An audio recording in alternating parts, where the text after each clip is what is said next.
ہوگا کہ جو مضمون تیار کیا ہے آپ کی خدمت میں پیش کر سکوں۔ حافظ محمد جمشید صاحب کو تہہ دل سے مبارکباد پیش کرتا ہوں کہ قرآن کریم تراویح میں سنایا ہے، اور اس کے ساتھ ایک اور بھی حافظ صاحب تھے۔ اللہ تعالیٰ ان کا پڑھنا اپنی بارگاہ میں قبول اور منظور فرمائے، اور تراویح سننے والوں کی تراویح بھی اللہ رب العزت قبول اور مقبول فرمائے۔ میں نے قرآن کریم سے 3 جگہوں سے تلاوت کی ہے۔ پہلی آیت جو میں نے تلاوت کی، قُلْ مَا يَعْبَأُ بِكُمْ رَبِّي لَوْلَا دُعَاؤُكُمْ، اللہ نے فرمایا ہے میرے پیغمبر صلی اللہ علیہ وسلم، آپ لوگوں کو فرما دیجئے کہ اگر تم میرے رب سے، میرے پروردگار سے دعا نہیں مانگو گے تو اللہ کو تمہاری کوئی پرواہ نہیں ہے۔ دیکھو کتنا بڑی عجیب بات ہے۔ فرمایا قُلْ مَا يَعْبَأُ بِكُمْ رَبِّي لَوْلَا دُعَاؤُكُمْ۔ کیا منظور ہے؟ ٹی وی دے سامنے خبر نہیں چکا نے میں کو چکائی ہوئی نے میں قرآن پڑھتا بیٹھا گانے کرنے بیٹھے قُلْ مَا يَعْبَأُ بِكُمْ رَبِّي لَوْلَا دُعَاؤُكُمْ۔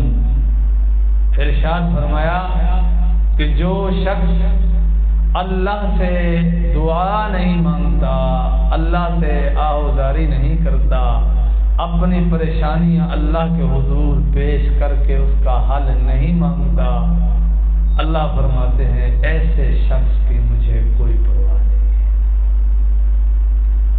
ایک مثال ہے ہمارے معاشرے میں،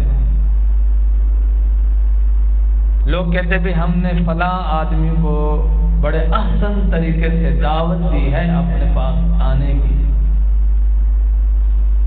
ہم نے اپنے پاس آنے کی دعوت دی، ہم خود اس کے پاس چل کر گئے تھے لیکن اس نے ہماری لاج نہیں رکھی، ہمیں بھی کوئی پرواہ نہیں ہے۔ اللہ فرما رہے میری مخلوق ہو تم، میں آپ کا رب ہوں، آپ کا پروردگار ہوں، آپ کو پیدا کرنے والا ہوں، آپ کو وجود عطا کرنے والا ہوں، آپ کو ایمان کی دولت سے نوازا ہے میں نے، اور ساری مخلوقات میں سب سے افضل بنایا ہے آپ کو۔ اگر مجھے نہیں پکارو گے، مجھے دعاؤں میں مجھ سے نہیں مانگو گے، مجھ سے سوال نہیں کرو گے، مجھ سے اپنے گناہوں کی بخشش نہیں مانگو گے، فرمایا مجھے آپ کی کوئی پرواہ نہیں ہے۔ حدیث قدسی ہے، اللہ رب العزت فرماتے ہیں مجھے میری عزت کی قسم، مجھے میرے جلال کی قسم، اگر تم لوگ مجھ سے بخشش نہیں مانگو گے میں تمہاری بخشش نہیں کروں گا۔ حدیث قدسی ہے۔ اب بہت سارے لوگ ہمارے معاشرے میں کہتے ہیں حضرت اللہ بخش دیتی، اللہ نے ہماری بخشش کرنے کے لیے ہماری زندگی میں ہمیں ماہ رمضان عطا فرما دیا، جنت کے سارے دروازے کھول دیے، جنت کو سجا کر اعلانات ہو رہے ہیں آئیے یہ جنت سجی ہوئی ہے، جس نے مانگنی ہو مانگ لے۔ جہنم کے سارے دروازے بند کر دیے جاتے ہیں، شیاطین کو غائب کر لیا جاتا ہے، کس وجہ سے کہ ماہ رمضان ہم نے اپنے بندے کو دیا، اس کے ازلی دشمن کو بھی ہم باندھ دیتے ہیں، دیکھنا چاہتے ہیں کہ یہ بندہ اس ماہ رمضان میں اپنی بخشش کرواتا ہے یا نہیں۔ بڑی بے شرمی سے، بڑی بدبختی اور نالائکی سے یہ کہہ دینا اللہ چاہتے تو بخش دیتے، اس انسان سے بڑا فراڈیا، دھوکے باز، بدبخت اور لعنتی کوئی نہیں۔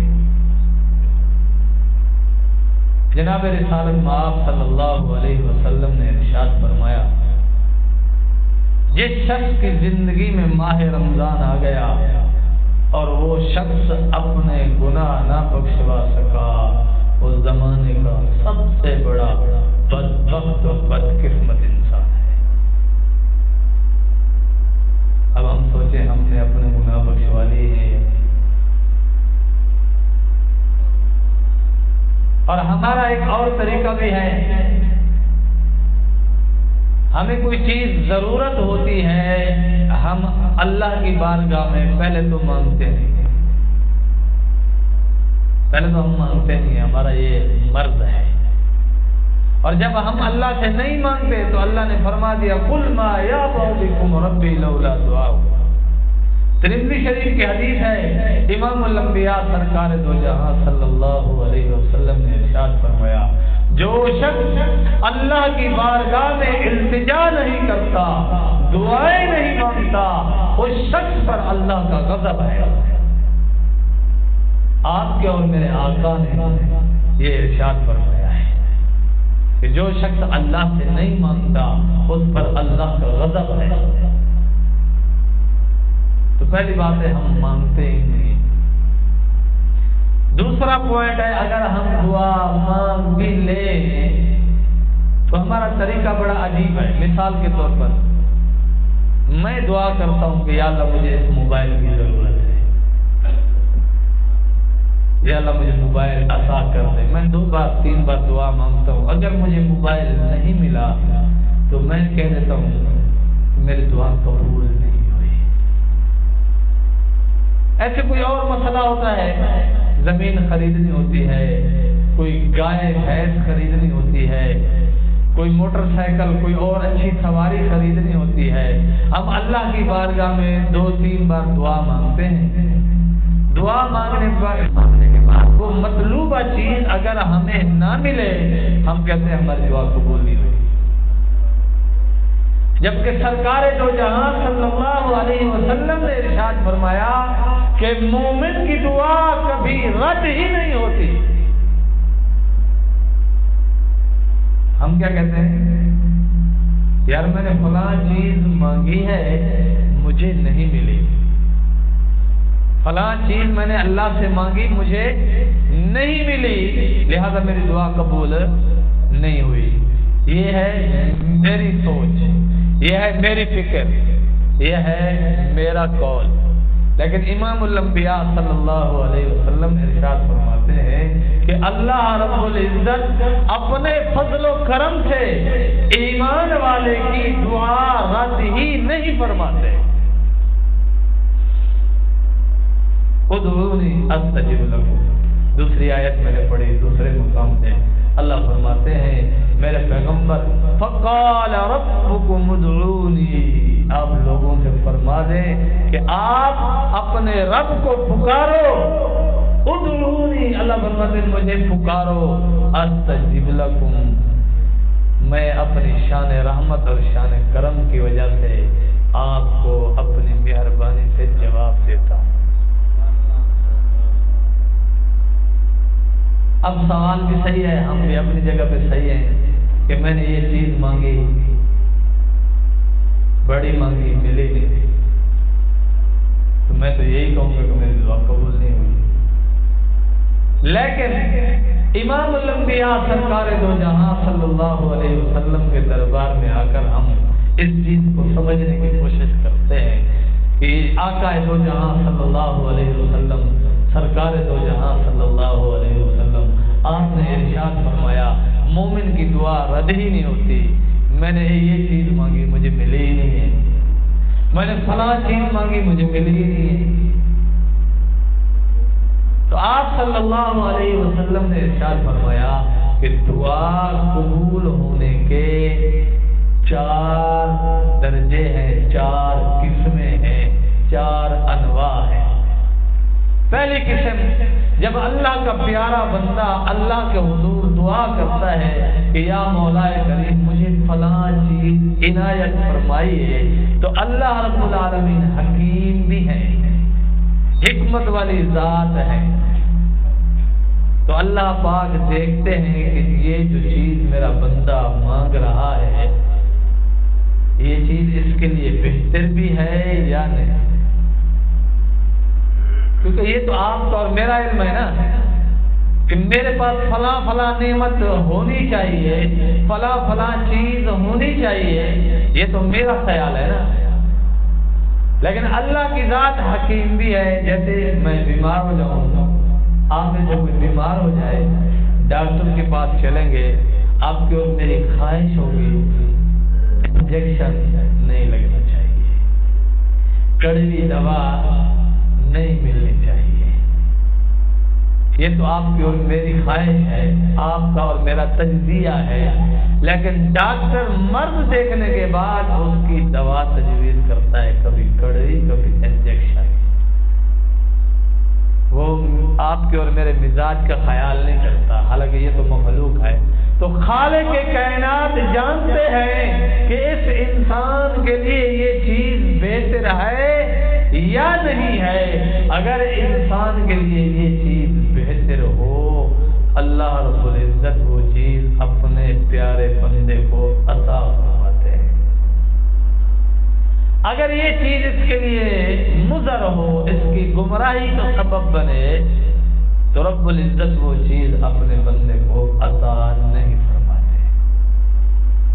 یہ ایک قسم ہے دعا قبول ہونے کی۔ دوسری قسم فرمایا اس آدمی کے کوئی گناہ ہوتے ہیں، اب یہ بظاہر کچھ چیزیں مانگ رہا ہے کہ پیسہ چاہیے مجھے، یا اللہ گائے چاہیے، میرے بچے بھوکے پیاسے ہیں، میرے گھر دودھ نہیں ہے مجھے بھینس چاہیے، میرے گھر انڈوں کی ضرورت ہے مجھے مرغی عطا فرمائیے، یہ مانگ رہا ہے۔ لیکن اس آدمی کے ایسے گناہ ہیں، انجانے میں گناہ کرتا ہے، ہمیں خود خبر نہیں ہوتی، سب سے لے کر پاؤں تک گناہ ہی گناہ ہے۔ اللہ رب العزت دیکھتے ہیں کہ میرے اس بندے کے گناہ زیادہ ہیں، میں اس کی اس دعا کو اس کی گناہوں کا کفارہ بناؤں گا، مطلب اس نے چیز مانگی، میں چیز نہیں دیتا، اس کے گناہ معاف کر دیتا۔ یہ دوسری قسم ہے۔ تیسری قسم امام الانبیاء سرکار دو جہاں صلی اللہ علیہ وسلم نے ارشاد فرمایا، تیسری قسم کہ یہ چیز جو مانگی ہے یہ اس کے لیے بہتر نہیں ہے، لیکن اس کے متبادل کوئی اور چیز اس کے لیے خیر ہے، تو اللہ اس کی متبادل چیز عنایت فرماتے ہیں۔ مثال کے طور پر ایک آدمی چاہتا ہے میری اولاد حافظ قاری عالم بن جائے، وہ اپنے طور پہ کوشش کرتا ہے حافظ بن جائے، قاری بن جائے، عالم بن جائے، لیکن وہ نہیں بنتا، لیکن اس باپ کی دعائیں کام آتی ہیں، یہ بچہ دین کے کام ضرور آتا ہے۔ جیسے ایک مثال حضرت امداد اللہ مہاجر مکی رحمۃ اللہ علیہ ہمارے سلسلہ تصوف کے بڑے اولیاء میں سے ہیں۔ حضرت ثانوی رحمۃ اللہ علیہ بھی حضرت کے مرید بھی تھے، خلیفہ نجات بھی تھے۔ حضرت عالم بن رہے تھے، درجہ ثانوی عامت کی تعلیم تک پہنچے، مطلب آج عالم بھی نہیں بنے، چوتھائی بنے، چوتھا حصہ عالم دین کے لیے جو علوم ضرورت ہوتے ہیں وہ پڑھے۔ یتیم تھے، ماں بیمار تھی، ماں نے کہا بیٹا مجھے نہیں لگتا کہ میں اپنی بیماری سے باہر آ جاؤں، مزید آپ کے ساتھ وقت گزار سکوں، تو آپ کی بہنیں ہیں، ان کی شادیاں کرنی، ان کے جہیز کا سامان جمع کرنا سب ظاہر ہے آپ کو کرنا پڑے گا، آپ کا باپ بھی چلا گیا اور میری صحت بھی ٹھیک نہیں ہے، جب اتنا بڑی ذمہ داریاں آئیں گی تو سلسلہ تعلیم آپ کا ختم ہو جائے گا، آپ عالم نہیں بن سکو گے، لیکن میری ایک بات یاد رکھنا کہ اہل اللہ کی صحبت میں جانا نہ چھوڑنا۔ اب امداد اللہ مہاجر مکی رحمت اللہ علیہ اللہ والوں کے پاس آتے جاتے رہے تو بہت بڑے ولی بن گئے، اتنے بڑے ولی بن گئے کہ اللہ کی محبت سیکھنے کے لیے، اللہ سیکھنے کے لیے مجدد الفسانی جو 1000 کتابوں سے بھی زیادہ کے مصنف ہیں، حضرت مولانا اشرف علی تھانوی رحمت اللہ علیہ، جن کے علم کا چرچا مشرق مغرب شمال جنوب عرب عجم میں ہے، ایسا شخص امداد اللہ مہاجر مکی سے اللہ سیکھنے آیا ہے۔ حضرت کی کیا خواہش تھی کہ میں عالم بنوں، دعا بھی مانگی ہوگی، کوشش بھی کی، لیکن حالات ایسے ہو گئے، ذمہ داریاں ایسی تمہوں پر آ پڑی، وقت سے پہلے آ پڑی کہ وہ اپنا سلسلہ تعلیم جاری نہ رکھ سکے، لیکن اس کا متبادل اللہ نے کیا عطا فرمایا؟ اپنی دوستی، ایسی لادیوار اور اعلیٰ قسم کی دوستی عطا فرمائی کہ حسین احمد مدنی رحمت اللہ علیہ، امیر شریعت عطا اللہ شاہ بخاری رحمت اللہ علیہ، حضرت تھانوی رحمت اللہ علیہ، انور شاہ کشمیری رحمت اللہ علیہ جیسے لوگ حضرت امداد اللہ مہاجر مکی رحمت اللہ علیہ کے قدموں میں بیٹھ کے اللہ سیکھ رہے ہیں۔ دیکھو متبادل مل گیا، آپ مانگ رہے ہیں کہ یا اللہ مجھے کار دے دیجیے، میری ضرورت ہے، آپ مانگ رہے ہیں لیکن آپ کے لیے خیر نہیں ہے، تو اللہ آپ کو وہ چیز عطا نہیں کرے گی۔ دوسرا، آپ کے گناہ ہوں گے تو وہ دعا گناہوں کا کفارہ بن جائے گی۔ تیسرا، جو دعا آپ نے مانگی وہ تو نہیں ملی، لیکن اس کا متبادل کچھ اور مل گیا، اور اچھے کی امید رکھیں گے اچھا ہی ملے گا۔ چوتھا فرمایا، جب یہ انسان مر جائے گا تو اس کی یہ جو دعا ہے، یہ ذخیرہ ہے، آخرت میں اس کے اکاؤنٹ میں بینک بیلنس بن رہا ہے۔ یہ دعائیں اللہ رب العزت قیامت کے دن اسے عطا فرمائیں گے، اور حدیث پاک میں آتا ہے سرکار دو جہاں صلی اللہ علیہ وسلم نے ارشاد فرمایا، مومن جب اپنی دعاؤں پر یوم آخرت کے دن انعامات اور رب ذوالجلال کی کرم نوازیاں دیکھے گا تو یہ بے ساختہ کہہ اٹھے گا، کاش دنیا میں مجھے کسی دعا کا بدلہ نہ ملتا، ساری دعاؤں کا بدلہ ہی آخرت میں ملتا۔ اب سوال ہے کہ دعا کس کی قبول ہوتی ہے؟ حضور صلی اللہ علیہ وسلم کے صحابی ہیں سعد بن ابی وقاص رضی اللہ عنہ، سب کو بھی رضی اللہ عنہ، آپ بڑے صحابہ میں شمار ہوتے ہیں، اور آپ کو کچھ عرصہ کمانڈر صحابہ کا بھی شرف حاصل ہے۔ حضرت عمر رضی اللہ عنہ نے آپ کو کمانڈر بنایا، بہت بڑے عظیم صحابی ہیں، آپ کی دعا قبول ہوتی تھی، لوگ بڑے دور دراز سے سفر کر کے آتے تھے، حضرت کے پاس بیٹھتے تھے، گزارش کرتے تھے، حضرت ہمارے لیے دعا فرما دو۔ کیا کر دو بھائی؟ ہمارے لیے دعا فرما دو۔ مستجاب الدعوات، یعنی حضرت کی دعائیں قبول ہوتی تھی۔ تو ایک دن ایک شاگرد آیا، عرض کی حضرت بڑے دور دراز سے مہینوں کا سفر کر کے لوگ آپ کی خدمت میں آتے ہیں دعا کروانے، مہینوں کا سفر طے کر کے آپ کی خدمت میں آتے ہیں دعا کروانے کے لیے۔ حضرت یہ جو دعا کرواتے ہیں، آپ کی دعا ماشاءاللہ قبول ہوتی ہے، لیکن اس کی کوئی وجہ تو ہوگی۔ اگر آپ مناسب سمجھیں تو مجھے وہ وجہ ارشاد فرمائیں تاکہ میں بھی اس عمل کو کروں، میں بھی مستجاب الدعوات ہو جاؤں، میری بھی دعا قبول ہونے لگ جائے۔ اور ایسے لوگ ہر دور میں ہوتے ہیں، ایسے لوگ ہر دور میں ہوتے ہیں جو مستجاب الدعوات ہوتے ہیں۔ مستجاب الدعوات مانا جن کی دعائیں اللہ کے حضور ایسی قبول ہوتی ہیں کہ وہ دنیا میں ظاہر بھی ہوتی ہیں کہ اللہ والے نے یہ دعا کی، دیکھیے ظاہر بھی ہوگی کہ یہ چیز مل گئی ہے۔ تو سعد بن وقاص رضی اللہ عنہ نے اپنے شاگرد سے فرمایا، بیٹا 2 وجہ ہیں اس کی کہ میری دعا قبول ہوتی ہے۔ پہلی وجہ یہ ہے کہ میں نے کبھی حرام نہیں کھایا۔ پہلی وجہ کیا ہے؟ میں نے کبھی ایک لقمہ بھی حرام کا نہیں کھایا، پہلی وجہ یہ ہے۔ اور دوسرا، میں نے کبھی کسی مسلمان کا دل نہیں دکھایا، نہ اپنے عمل سے، نہ اپنی زبان سے، نہ اپنے ہاتھ سے۔ اور ایسا ہی تھا، لوگ باتیں کرتے رہتے، پتہ نہیں کیا کچھ کہہ جاتے، لیکن سعد بن وقاص رضی اللہ عنہ پلٹ کر جواب ہی نہیں دیتے تھے۔